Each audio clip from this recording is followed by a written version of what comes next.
जब पीटीआई के साथ थे हमें अरबों रुपए मिले, हम खुदा की कसम सर वहां खुश थे। 2 वोटों पे हुकूमत है, इतनी मगरूरी अगर 10 वोटों पे होती तो आप तो किसी को खंगालते भी नहीं।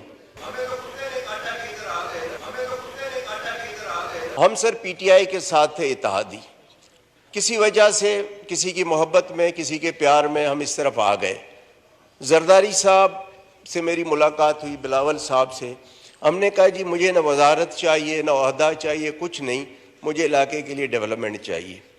जरदारी साहब ने एहसन इकबाल को कहा, जरदारी साहब की उसने नहीं मानी।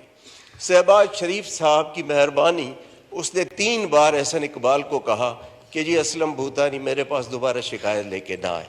फिर भी जब किताब छपी, पीएसडीपी की कोई स्कीम नहीं थी। फिर जब पीएम के सामने एहतजाज किया, वहाँ भी एहसन इकबाल साहब जज्बाती हो गए। सरदार अयाज सादिक मौजूद थे, वो गवाही देंगे। फिर सर जहाँ से नॉर्मली टेलीफोन आते हैं, उनको मैंने रिक्वेस्ट की कि भाई अगर आपके टेलीफोन में अभी कोई वज़न है तो ज़रा एहसन इकबाल को कहो। तो फिर जाके उन्होंने मेरी स्कीम रिफ्लेक्ट की। सर ये इलेक्शन साल है, इलेक्शन में हमने लोगों के पास जाना है।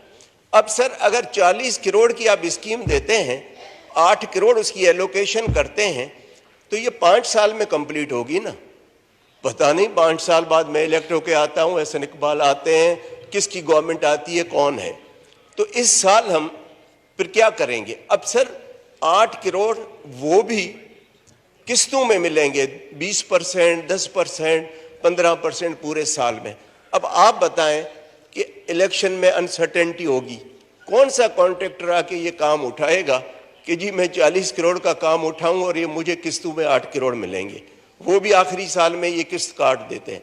सर जब पीटीआई के साथ थे हमें अरबों रुपए मिले, और न सिर्फ मिले बल्कि 100% एलोकेशन थी जो आखिरी साल एहसन इकबाल ने काट दी।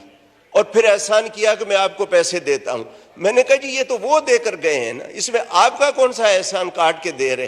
फिर कहते हैं कि जी जो कॉन्स्टिट्यूएंसी फंड है पीएसडीबी में जिसकी स्कीम होगी उसको नहीं देंगे। तो सर हम इलेक्शन में कैसे जाएंगे। हम खुदा की कसम सर वहां खुश थे, ये जरदारी साहब की मोहब्बत में आ गए। ख्वाजा साहब आप सुने और शहबाज शरीफ तक ये बात पहुंचाएं। सर ये 2 वोटों पे हुकूमत है, इतनी मगरूरी अगर 10 वोटों पे होती तो आप तो किसी को खंगालते भी नहीं।